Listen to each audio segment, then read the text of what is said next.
post and he says, women call me an ugly man until they find out how much money I have in my bank account. And his psychiatrist says, so what's wrong with that? He says, well, then they call me ugly and broke. Good evening and welcome to Talk with Rams live in Facebook and YouTube. So, we had that mishap on Wednesday. We couldn't connect with Boniswa Koneti in the Eastern Cape. And then I had a family bereavement yesterday. I just could not get the energy to broadcast. But we're going to end the week on a high note. On a high note because I believe the subject is important. But I also have to say this because I am just in love with the man who carries the subject. So tonight I have our personal development coach, Dr. Thando Sibanda, and we're going to be talking about the winning mindset. I need it in this period that we're going through. This is the one thing I want to talk about. I want to walk into this weekend with a winning mindset so that when I start the next weekend and I continue with this broadcast, I am a winner. Dr. T, good evening. Good evening, my brother Rams. How are you doing, man? I am always dark and lovely. How are you? No, man, I'm super energized. I'm excited. I'm raring to go. I'm loving the lockdown look, Dr. T. You got a very interesting lockdown look there. I'm sure. I'm sure my partner looks at me and he's like, "Yep, I'll see you in a couple of weeks."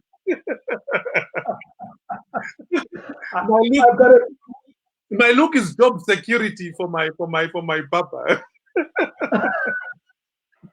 If it helps you, I've got a permit so I can come to your house and give you a bit of a shave. I'm allowed to travel around. Nice. That would be good.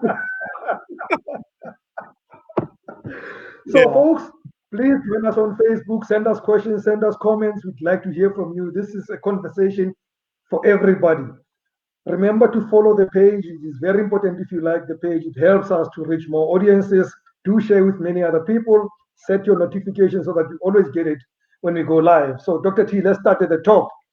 And I'm sure. Before I get to the deeper subject, I'm gonna say this to you that when the lockdown was first announced, I went into a hiatus of some sort. I got a mental block. And I think I'm not the only one. I'm sure I represent millions of other people out there who thought this could be the end. It took me a bit of a while to say, but this can't be the end. Something else has to happen. Was my reaction unusual? Was my reaction weak? No, actually, your reaction was very much, very natural, I would say, because remember, the whole concept of the virus, was very sudden. It was literally what was called a medical emergency, and so now the only challenge is that it was a medical emergency with a lot of economic implications, and it disrupted life, as we know it on a global scale. And so you found that we had to adapt or die in a way. We had to adapt, and say, what, let's all go on lockdown. And so, yeah, it was a very natural response, I would say. So let's then get to the subject, Dr. T, because you speak about a winning mindset. And you say, actually, this thing is a science. It's not an instinct. There is science behind being a winner and having a mindset of a winner. Right. Yes. I think it's very important, especially within this context, because there are a lot of people that may be thinking and feeling, well, probably this is the end. I can't get up. There's a lot of challenges. Remember, we just heard in the last couple of days, Edcon, is applying for business rescue. They've lost 2 billion. But you see, the main issue is that if they can't pay their suppliers, and their suppliers are small businesses like you and me, so the domino effect hits us harder. So you find that it's very easy for a lot of us to get into that mindset of saying, you know what, we've just lost this one, or maybe I'm a loser, or just things just never work out for me. But I want to present a bit of a different view tonight, and perhaps just take our viewers on a journey, on a science, on a neuroscience journey, where I say that winning is a science. In fact, it is first a science before it is an art. And so I think because then once people get to understand the science of winning, and once people start engaging with the science of winning, you will find that winning becomes easier. In fact, the main question, Rams, is why is it that some people find it easy to win and some don't? Why is it that some have become so addicted to winning, and for them it comes easier, and it doesn't for others? I wanted to ask that question, Dr. T. Why are we addicted to winning? Why is my constitution so much up to winning? I always want to win. I do this program. I want to check that more people are involved. I go in and cook some more and bring more guests like you are amazing because I want to win. Why am I addicted to this? Yeah, look. Winning is good. Winning is great. We say nothing is really bad as long as we are winning.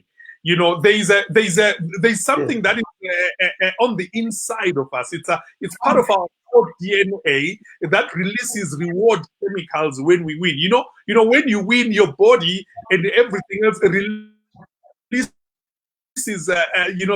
these endorphins that make you feel good, serotonin and all of these other chemicals that make you feel great. And so that impacts it's a very positive feeling that happens when we win. And so you find that a lot of times winning then becomes addictive, or every time we win, we experience this internal high. And so you find that a lot of us, in fact, everybody is happy when we win. And of course the question is, are winners born or are winners made? And is there science behind winning? And if there is a science behind it, can we decode it? Because I really believe that winning is first a science before it is an art. So, Dr. T, if it is a science, are you saying to me that there is a chromosome somewhere in this system of mine that is wired to win? Oh yes, absolutely. I'd say, for example, I love the science of it, because I always say winning takes a mindset. And the moment you talk about a mindset, you are talking about science more than anything else. You remember I love athletics, by the way. I used to run at school, before I put on some weight and a lot of other things. I was one of the top sprinters, and for me, the 4x100 works very well. And so I always refer to probably the holy grail of as far as I'm concerned, of athletics, where the winning chromosome comes into acute play. And that was when Jamaica, 2012 London Olympics, it was Jamaica versus the United States. I mean, you can remember that. Yeah. The interesting thing, by the way, when you look at just the science of winning, is that America had been saying a lot of stuff, Justin Gatlin, Rand Bailey, Tyson Gay, that all started team was saying we are going to go and beat the Jamaicans, right? It's high time. We're going to win against the Jamaicans. But now here's the difference. The difference is that the Jamaican team came there, their mindset was different. Their mindset was not to compete against everybody else. Their mindset was saying, you know what? We set a previous world record of 37.4 seconds in this 4x100. We want to do better. So we are going to race against our own record. So whoever wants to beat us must first of all beat the previous record that we set. So their mindset was so strong. And I always say that when skill sets are meshed, it is the stronger mindset that wins. And so they come to the Olympics with a totally different science. And when you look at Jamaica, guess what? It's a country of less than 3 million people, and yet they've got six levels deep in terms of their sprint squads. They can go 6 levels deep. So for them, winning is a mindset. Winning is a science. They have decoded it, and when they go to a competition, they are not even thinking competition. They are thinking, how can I beat myself and make myself better? Wow. Dr. T, I love the human examples you give because they make it easier for me to understand. Right. But then I still have to ask myself, uh, does my brain factor this science? I mean, does you know how does the brain factor the science of winning? Because one of the things that I know as human beings we have is fear, and fear normally stops us from what we want to achieve. So how does the brain then factor this science of winning? Lovely. I think what's important. Let me just give a background to our brain, by the way, and I'm sure you remember how that race ended. The Jamaicans won and they set a new world record. I think the new world record was Yeah, like 32.8.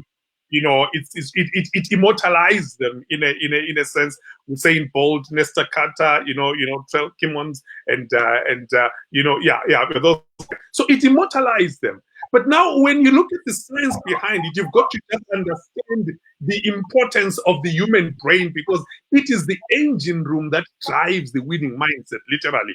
When you look at the brain, it weighs about 3.3 pounds, 1.5 kilos. That's the human being.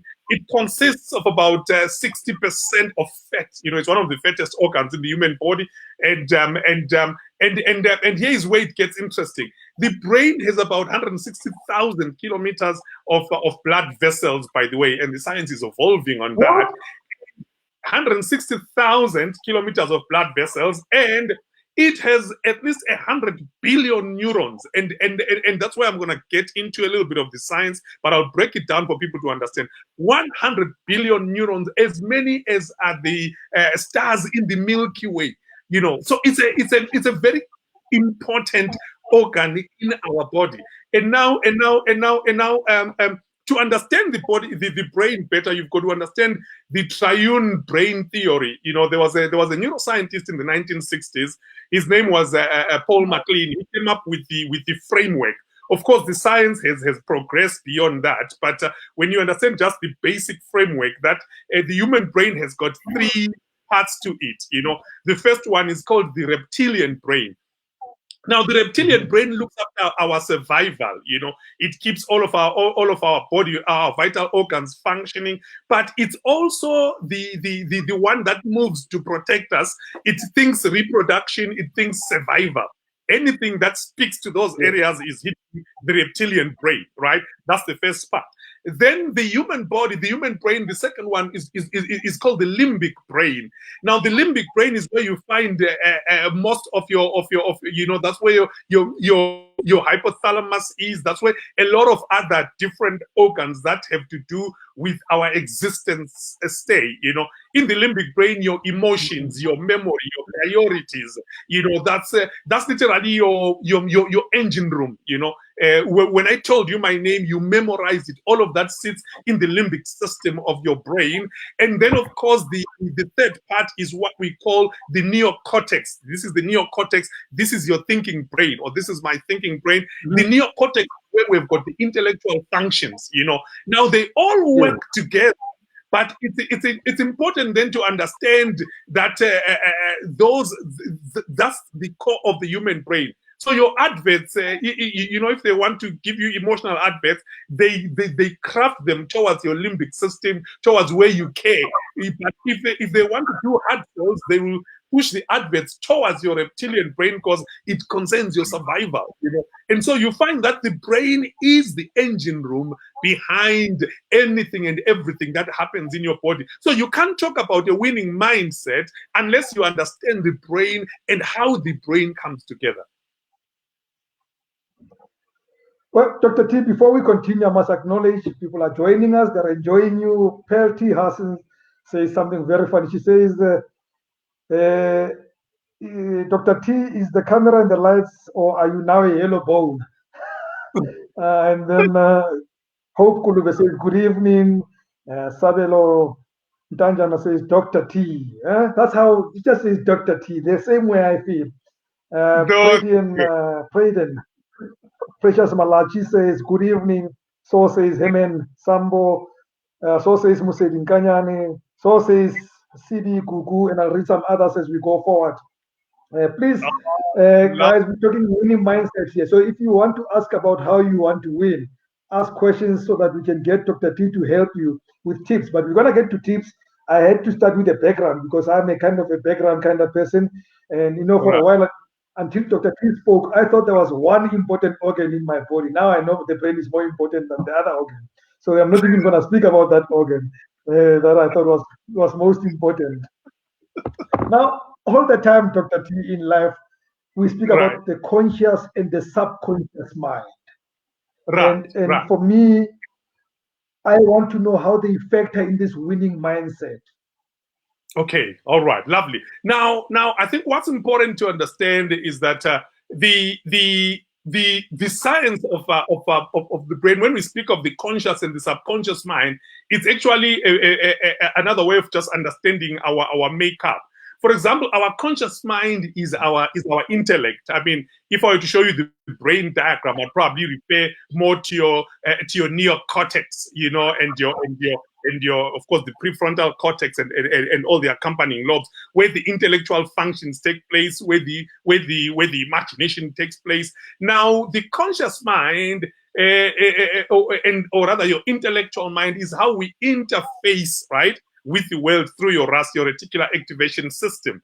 Now here is where it's interesting. By the way, your intellect does not have, or your conscious mind has a memory span of anything between 15 and 20 seconds. So anything Really? beyond that, it takes from your subconscious mind. Yes, it takes from your subconscious mind. Remember, anything beyond that is then memorized and stored in your subconscious mind. For example, your priorities are in your subconscious mind. Your memory, the prime directives of your subconscious mind, it exists to protect you. It exists to look after you. It exists to really take care of you. Anything and everything, your long-term memory is stored in your subconscious mind. And so a winning mindset is very critical in the sense that it's how your conscious mind and your subconscious mind work together to deliver the energy that you win, and really to deliver the instructions that then carry out the winning activities. So in fact, I always say that the battle must be won first in the mind before it is won in the battle, before the body shows up in the battle, and that's the beauty about it. In fact, when you understand the science of habit formation, we say that because your neurons are the messengers that carry information from your brain to different parts of your body. If you want to walk to the door, the brain says, hey, neurons, the foot needs to move, and the neurons move information from the brain to different parts of the body at amazing speeds, and so neurons that fire together wire together. So for you to form a habit, or for you to form a system that you use to say, I always think this way, or I always do things this way, it's because your neurons have fired together so much that they create what is called a neural highway. So a neural highway, and then you do things, you almost think it's instinctual. You think you are using instinct, but actually you have created a neural highway, and that's how your habits were formed. So we say neurons that fire together, wire together, and that's how behavior is formed. That's how habits are formed, and so that's how the science comes together. That's how the science comes together. So thinking patterns and habits and certain actions that are unique to you are a result of these neural pathways that you have built through repeated action. Then, on that note, Dr. T, on exactly that note, I want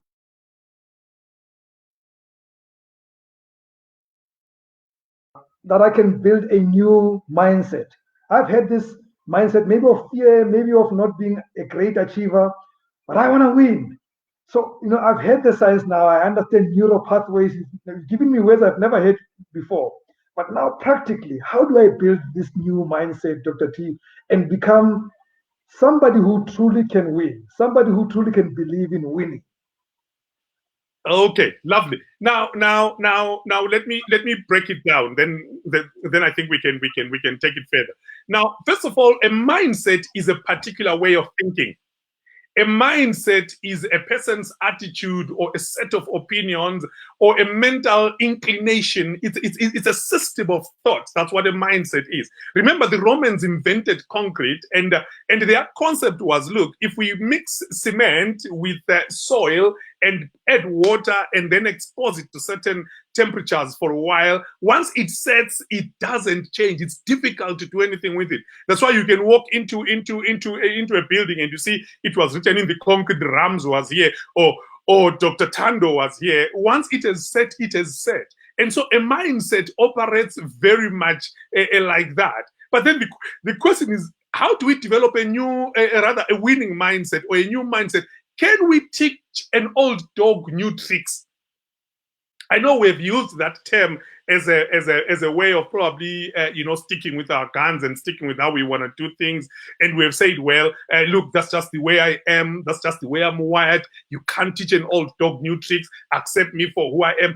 We say all of these things from a position of maybe not wanting to change. But can I just venture and just challenge you with the science of it? Because when you understand neuroscience, we understand that the brain is what is called brain plasticity or neuroplasticity. It is the scientific concept that says that we can learn at whatever age. You can actually create new neural pathways. Even as a 60-year-old, as a 70-year-old, you can learn and establish new neural pathways. Remember, I spoke about those pathways.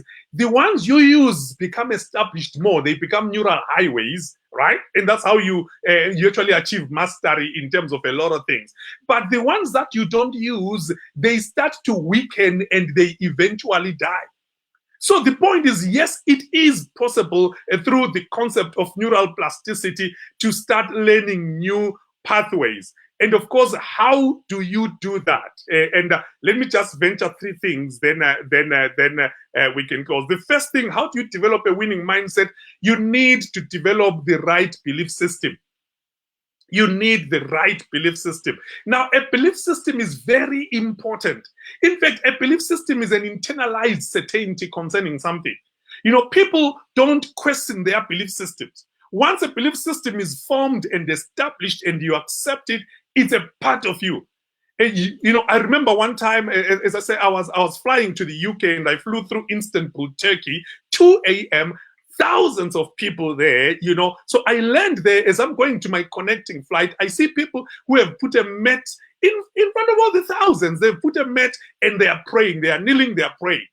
And I realized that, wow, that's a very powerful belief system that says that the moment I put my mat down, I create an altar and I can shut out everything and everyone else. And I believe that what I'm doing has got a connection for me. See, belief systems are powerful. Everybody that is existing is a culmination of their belief systems. People will die for their belief systems. People will live for their belief systems. All of us get our pretty much our worldview from our belief system. But now, a belief system is developed in a very interesting way. By the way, there are 5 legs in terms of a belief system, in terms of how a belief system is formed. Look at all your beliefs. Whatever you believe about yourself, what you've told yourself about yourself, is the result of a process that built the belief system. Once it's established, you really can't change it. Some people have beliefs about themselves. Maybe I don't believe I'm good enough. Some people don't believe that men are loyal or men are faithful. Some people don't believe they can ever do well with money. Some people don't believe in marriage. Some people don't believe in being single. We are all a conglomeration of belief systems. But how do they start? For example, I'm just going to quickly give you the 5 legs of a belief system. A belief system first begins through a suggestion. Let's say you are at home, you are eating at home, you're a child and your mother gives all of you food and your siblings finish eating and you are the last one and your mother says, you are slow. You're slow. My gosh, others have finished eating. You are so slow. Tando, what's up with that? That's a suggestion into my subconscious mind. Not necessarily maybe because I was slow, but maybe that day all my siblings were hungrier than me. They ate fast, and they were hungrier than me. Now, Then from there, I go to school and the teacher gives all of us an exercise. Others finish first, and that day I'm probably not feeling that great, and I finish last. And the teacher says, "Hey, you are slow." That second step is a testimony. Remember, anything with 3 legs will stand. A chair with 3 legs will stand. An aeroplane has three sets of wheels. In terms of its dimensions, anything with 3 can stand. So now you had a suggestion from your mother. Then you have the testimony from the teacher. And then if you maybe went running with your friends and your friends leave you behind, you are the number last, and people say, she's slow. Now you have a reinforcement of the testimony and the suggestion. A belief system is forming. The next time when you are slow, it brings a conviction to you that I am very slow. You now adopt it. And then after that, you have a position, you believe you are slow. Now, here's what happens. Your subconscious mind will then move to now start protecting what you believe, because one of the core functions of the subconscious mind is to back your belief system. So even when you could be fast, you will start being slow because now you believe you are slow, you've accepted you are slow, you will even start selling it to others that you are slow. So if that happened, maybe with money, and you don't believe that you can run a project worth $1 million, believe me, once you believe that you can't handle that level of money, even if someone wanted to give you a contract where you could have R1 million or $1 million, you will hang around and show up late for that meeting when the person has left. Why? Because you believe that you are not worthy of the reward. So belief systems run our life. Belief systems are the critical things that define who we are and where we go. And you will find, Rams, that in fact today, a lot of us are a result of our belief systems. Some people don't believe we're good enough. Some of us don't believe I'm good enough. Some of us don't believe, I'll ever go anywhere in life. Some of us don't believe we can run businesses. Some of us don't believe we can do well. And guess what? We fail simply because of our belief system. I need to remove the sweat off my brow, Dr. T. This is something else. I've got by the way, I've got the Instagram running, Dr. T. I couldn't connect with you, but nice. Leila Nicole says, Leila Nicole repeats what you say, but win in the mind first. She says, this is very powerful. I'm glad it's other people saying that, because if I say it, they'd say, but he's your friend, you think it's always powerful. Tuso Sebako says, this is on fire. Dr. T is on fire. Everybody's like out there. By the way, guys, I acknowledge everybody who joined us. Nozuko, thank you very much for joining. Thank you, Philip Enoch. You're always there, mate. We appreciate your joining. Please send questions or queries. If you think you've not been winning and you need to change your mindset, this is the time. I get Dr. T for free, so use him quickly. I'm like exploiting him for you, so use it very quickly. But how do I then, Dr. T? Yeah. How do I get to let go of my beliefs that tell me, whether they came through a suggestion or a testimony from somebody, how do I then let go of this thing that says, but I'm not good in technology? I want to interview people. I say, we're gonna do this on your laptop, and they say, but I don't know how to operate. So how do we let go of this self-destructive beliefs? Right. There's something that I call break a leg activity, especially on this first part of the belief system. Right. Break a leg activity is a scientific process through which you start now training yourself.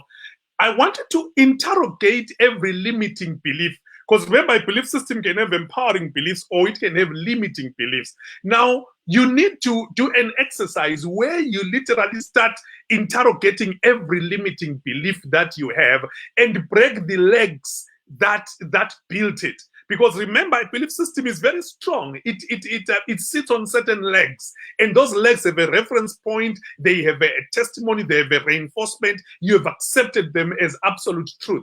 So I remember one time I was coaching this one guy who's done very well. He's a manager, but he was struggling in his life because he never believed he was good enough. And said to me, Doc, I really struggle. You know, I could have been so far in my work, but I just don't believe I'm good enough. I said, why? I said, my father used to tell me, you are just not good enough. You are just not good enough. And it has become a stronghold. And even when I could do something great, I struggle and I can't get to my next level. So now I say to the guy, all right, tell me, are you married? He says, yes, I'm married. Oh, okay. So you are good enough to be married.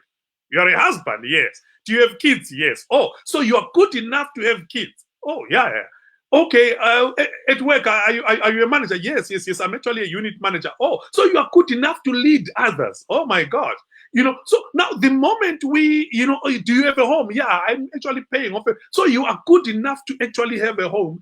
You know, you could see the pressure lifting off his system and off his shoulders and off his subconscious mind when he realized that he had bought into a wrong framework, a limiting belief where he thought he was not good enough.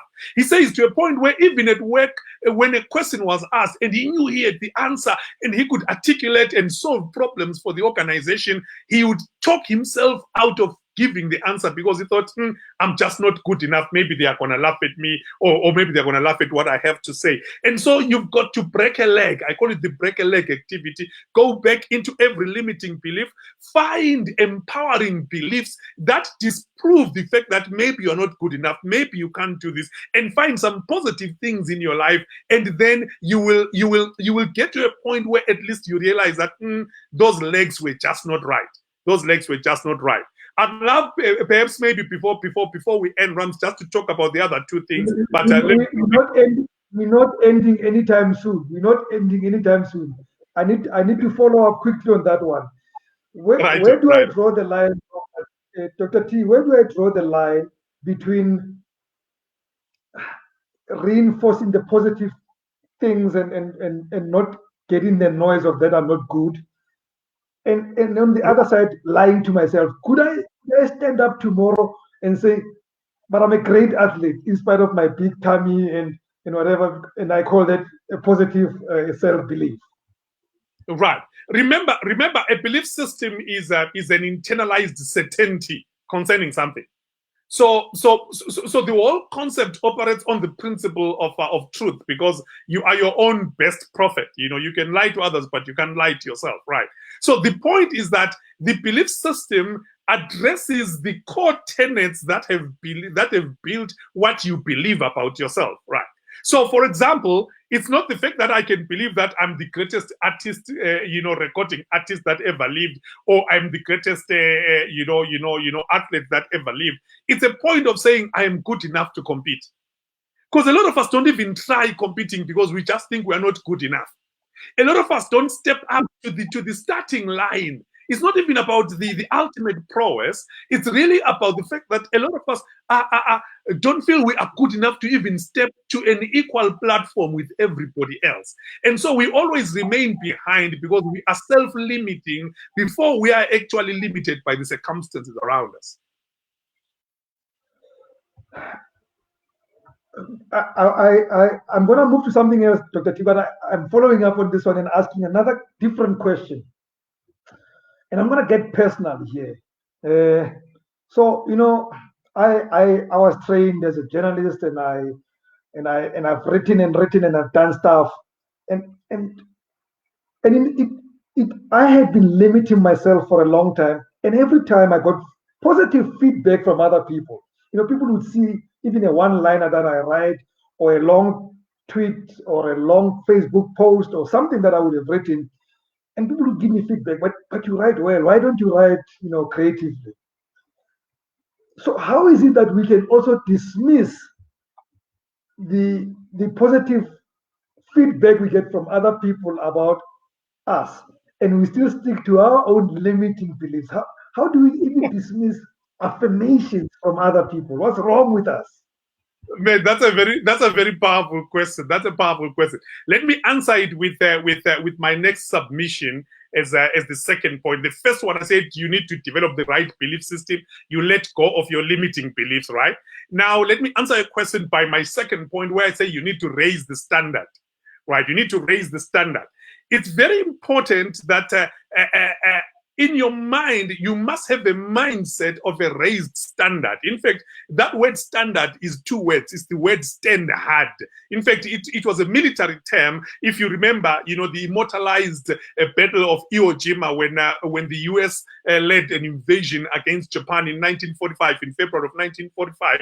There was a big battle for the island of Iwo Jima, about 1,200 k's out of Tokyo. So the Allies, the US wanted to use that as a base from which to launch attacks into Tokyo, but the Japanese had a very different plan. They were like, you know what, let's put in 18 to 20,000 men. Each one of you guys, you've got to kill at least 20 Americans. It's going to be the battle of battles, because if they take Iwo Jima, then they are within range of bombing Tokyo.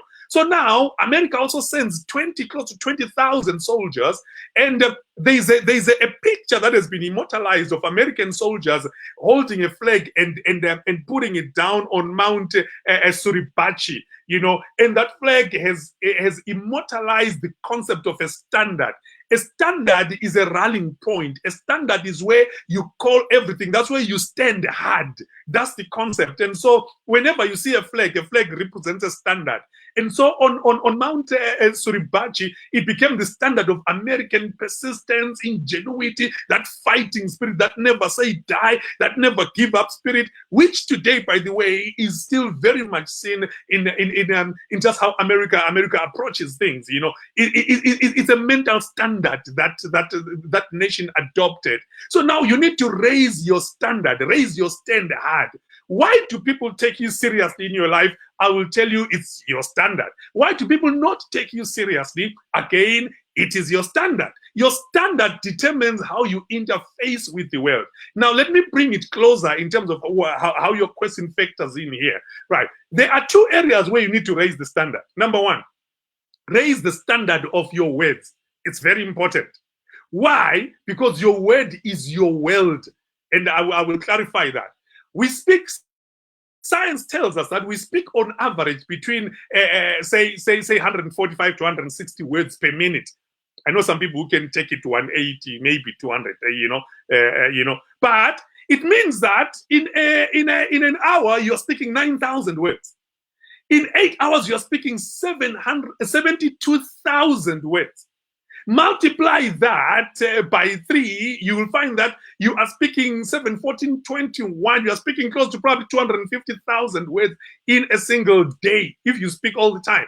Now, here's the point. Most of our words are negative and they are self-sabotaging. No. Then I said to myself, no, it just won't work. I don't think I'm good enough. I don't think I'm this. A lot of times, our biggest challenge with our world is our words. Or most of our vocabulary, we're either swearing, and that's not positive, or we're either saying the country has a problem, has gone to the dogs, the economy has gone to the dogs, our relationships have gone to the dogs, everything. Most of our conversations are, if you were to graphize it, we are probably 80% self-sabotaging and negative. And so the energy that it brings out is a negative energy. And here is where it gets even more interesting, right? You speak, by the way, up to 140, 160 words per minute, but you think 6 to 7 times faster. So your thoughts are 7 times faster than your words. That is why when someone is talking, your thoughts can run and say, oh, I need to adjust this. Yeah, he's telling the truth. Maybe I need to call so and so to come and watch this broadcast. Your thoughts are always faster than your words. So they are 6 to 7 times, according to the neuroscience of it. Now, listen to this. If I'm thinking, let's say 120, if I'm speaking 120 words per minute, I am thinking 700 thoughts per minute. Even when you wake up, you have a lot of thoughts. Should I pick up the phone? Should I go to the toilet? Should I put on my shoes? Should I do this? It's a myriad of thoughts. So if you are thinking 700 thoughts per minute, you are thinking 42,000 thoughts every hour. You are thinking 335,000 thoughts every 8 hours, and well over 1 million thoughts in a single day. And mind-blowing, isn't it? But guess what? A lot of us, our thoughts are negative, are self-sabotaging. We are talking ourselves out of things. We are talking ourselves out of positive beliefs, empowering beliefs, into negative beliefs. Do you know that even the most quiet of all people talk to themselves more than they speak to everybody else? And we get shocked when a quiet guy does something totally unexpected and out of character. Say, yeah, but he was a quiet guy. He was a good guy. What happened? Well, you don't know the level of thinking that that person was engaged in. Even the most quiet people are thinking, close to 1,000,000 thoughts, and up to 80% of those are negative. Have you ever heard, Rams, when people talk, they say, you know what, I wanted to do this, and then I say to myself, nah. I wanted to wake up and exercise, and I say to myself, you know what, I'm tired today. Then I say to myself, we are talking to ourselves more than we're talking to everybody else. And most of that talk is negative. That is why we talk ourselves out of our own greatness. Dr. T. Okay, I'm not going to ask any more questions because there are millions of questions here for you, and I'm going to be reading one by. So you're going to respond to all of them as long as we have the time. Musaidin says that makes sense, Dr. T. Belief systems are so powerful. My students struggle with word problems in mathematics because of the belief systems. How do I break those belief systems? Musaid wants to know. Okay. All right. Are you able to read? That's your first question. Do you want me to read a few of them? Yes. Then I can respond. Okay. If there are any that are related, otherwise cool. I can respond to it.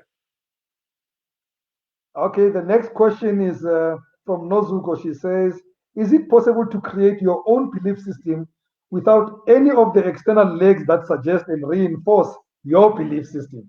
So here I am with my own, but there is nothing that reinforces that. Could I build it on my own and ignore, or at least not be bothered by anything else outside? The others are comments, are not questions. So those are the two questions. I'll read the comments later. Let's deal with the questions. Yeah. In fact, the two questions are related. In the sense of one wants to know how to help others break, the students break the limiting beliefs, as I call it. And another one says, well, can I develop my own belief system? This is the beauty of it, because the science of neuroplasticity and the science of brain plasticity says, yes, you can develop your own belief system. Remember, anything you do repeatedly will create a new neural pathway. In fact, I'm going to show you probably as just one as my third point in terms of developing a winning mindset. But you can develop a new neural pathway. Now, here is how it goes. Remember, now your thoughts become your words, right? And in fact, that whole thought is the CEPT concept, the CEPT, CEPT, right? There is what we call a precept. A precept is the thought that informs the thought. So a lot of people think, well, I've got this idea that has happened, and people speak of ideas, but once it's an idea, already an idea is a precept that developed into a concept. And if the concept is not disturbed, it then develops into an idea. It moves from into an idea. That is what you sell to people. Guys, I've got this idea.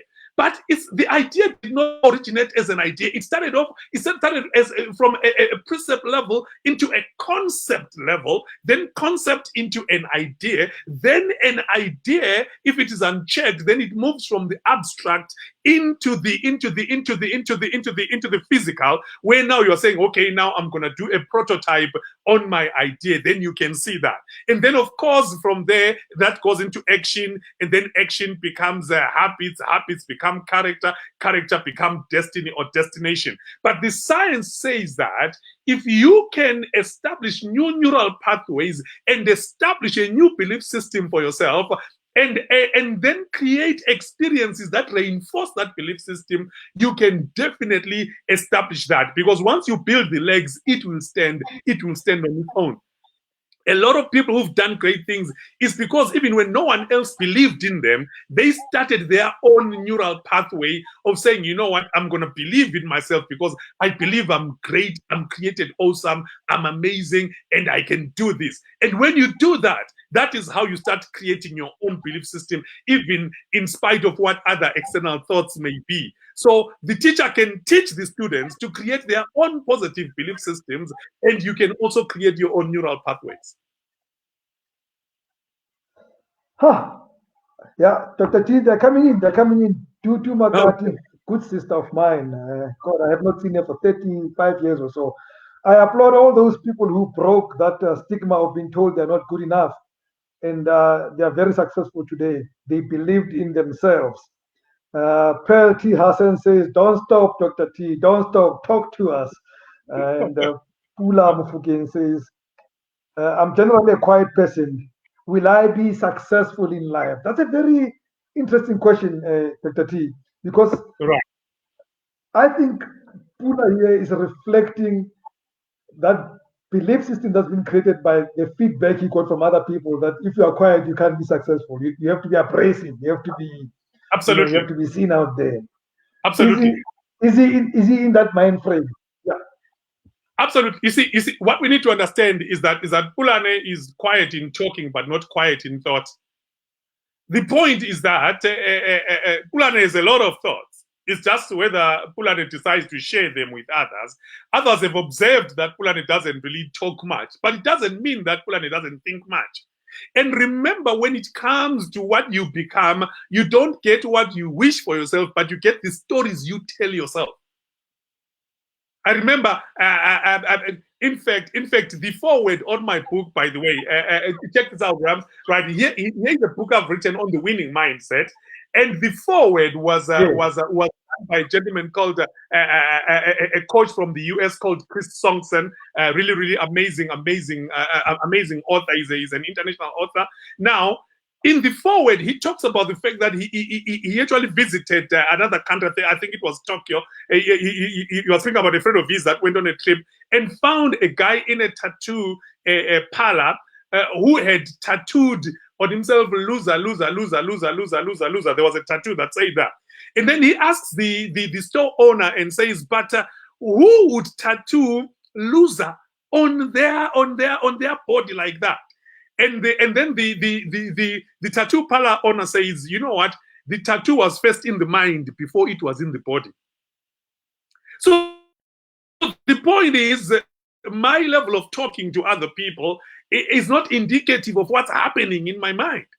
If I can think and accept and embrace my own greatness and understand that I am great, I was created great, my value and my worth is not determined by my circumstances, but my value and my worth is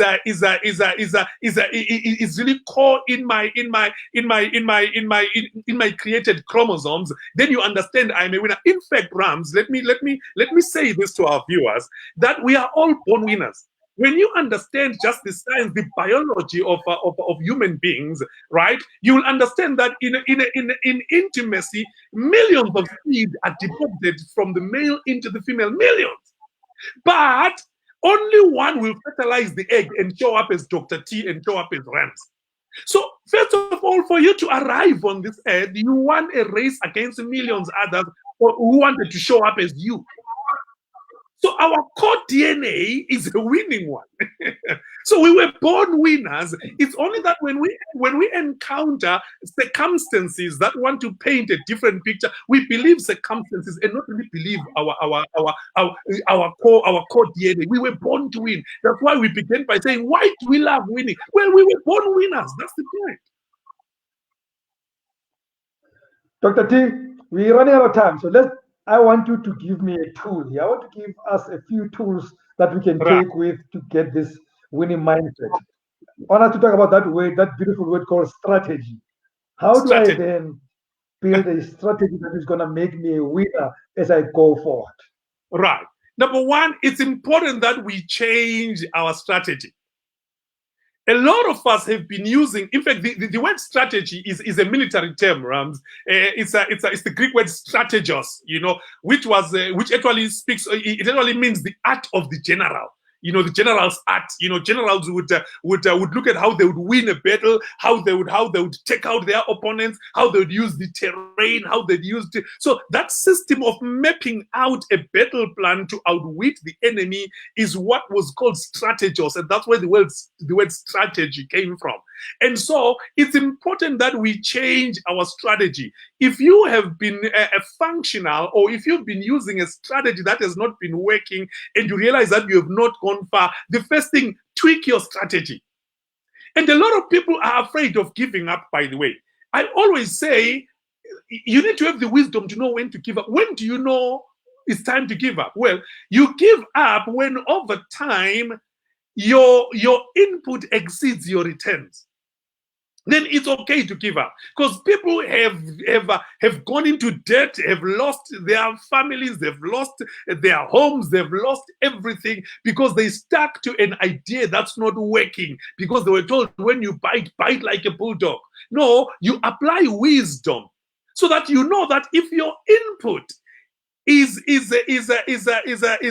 exceeding your returns over time, over a measurable time, in terms of what you are dealing with, it's okay to let it go and birth something new. Now that's strategy. If the mindset you have right now has not birthed the dreams and the goals and everything you've ever wanted for your life, guess what? It's okay to change your strategy. And luck is not a strategy. And saying we will cross the bridge when we get there is not a strategy. There is no hurry in Africa south of the Sahara. That's not a strategy. That's why we have remained behind, both as individuals and as a continent. I remember someone was saying, probably as far as the 4I era is concerned, we are probably still in the second stage of the Industrial Revolution. Why? Because we believe there is no hurry in Africa south of the Sahara. We need to change that strategy. Change the strategy. And lastly, there are just four things you do. Number one, you need to move from what I call unconscious incompetence. There are 4 stages of learning in terms of how you embrace this new system of thinking, this winning mindset. You move from what I call unconscious incompetence. People start off, you don't know what you don't know. So a lot of us, it's not because we couldn't do great, but because even the knowledge that we needed to make the changes was just never available to us. It just was not within our scope. So people start from an unconscious incompetence level. That's level 1. Then you move to what I call conscious incompetence. Now you know that you don't know. That's a very good place to be in. It's uncomfortable, but it's good. I know that I can't fly a plane. Now I can capacitate my ignorance and go and learn the skill. Then I get into what I call conscious competence, which means I know what I do. I know I can make pap, I can make lasagna. I know that. Then the final stage is what I call unconscious competence, where it's automatic. It's a neural pathway that you have done. You've done it so much, you've practiced it until you can bend it like Beckham, if I were to use that term. That's a level of what I call unconscious competence. I can put my PIN code into a point of sale machine without engaging my neocortex, because I now have muscle memory. I have a neural network that's so alive to my new thinking pattern. We can do that with our thoughts, Rams. We can create a winning mindset of understanding that in our core is a winning chromosome, so that when we step out to prove it, we believe it. Wow. Dr. Tandusman, wow. This is how I want to enter my weekend and hopefully begin the new week with a winning mindset. I'm going to tell everybody who's been watching us, and everybody, there are people who came in slightly late. And by the way, I acknowledge all of you also on Instagram. Leila, I hope your question was answered, because the last question I asked is exactly about the questions you were asking. So I'm sure you answered. Semi has just joined, Rafi to join earlier on Instagram. So Dr. T, I'm hoping the guys will, because I think happy to help. It's one thing to hear you once, but we've got a weekend coming. Maybe guys must listen to this again and again. Go back to this thing. It's there on the timeline. Listen to it again and again and again. But most importantly, Dr. T, I want you to show them the book again. They must get the book. Oh yes, absolutely. Here is the book. It's called The Winning Mindset. It's available from my website, drtando.com. drtando.com. You can click on the store there, and you are able to purchase the book. And you can and you can get it. I mean, it's only $250, I think. You can get that. Read it. Apply principles. I think one last thing. We always say that what brings energy, what brings progress. We say knowledge is power. No, applied knowledge is power. The first step is acquire the knowledge, acquire it. And then after that, apply its principles in your life. Then you can see some of the positive things that this book talks about. And it's not a long book, by the way. You can read it in 2-3 hours. You are done with it. And then you go into practicing what it says. drtando.com. That's my website. You better believe him, folks. So I spoke to him earlier in the year in the podcast, and speaking about this winning mindset, and I got moved. Dr. T, I have feedback for you. So Yes, in sir. the first 16 days of the lockdown, based on our last conversation, I managed to finish half of a manuscript that I had put away for 3 years. It took me 20 days or so to write half of it because application is more important than anything else. And thanks to you, Dr. T. Yes, sir. I Yes. know that that book will be finished before the lockdown is done. Applied knowledge is power. Yes. So thanks to you, Dr. T. Thank you very much for the knowledge. I hope that we're talking again soon. You know what? We probably have to make this a Friday thing where we leave people with a beautiful weekend to look forward to. Maybe we must have a Friday date, you and I. You know. Right. Lovely. That would be great, man. Love to the family. Thank you very much, and have a wonderful weekend, Dr. T. Sure. Thank you so much, Rams. I appreciate it. Thank you so much, viewers. Great. Let's support this platform. It's a great platform. Thank you. Dr. Tandos Banda was my guest tonight. I hope it was worth your while. We tried to keep it to 30 minutes, but I can't give you 30 minutes of this greatness. This has to be a full hour, maybe 3 hours of greatness. We'll bring it again and again and again. Thank you very much for joining. Thank you for sharing.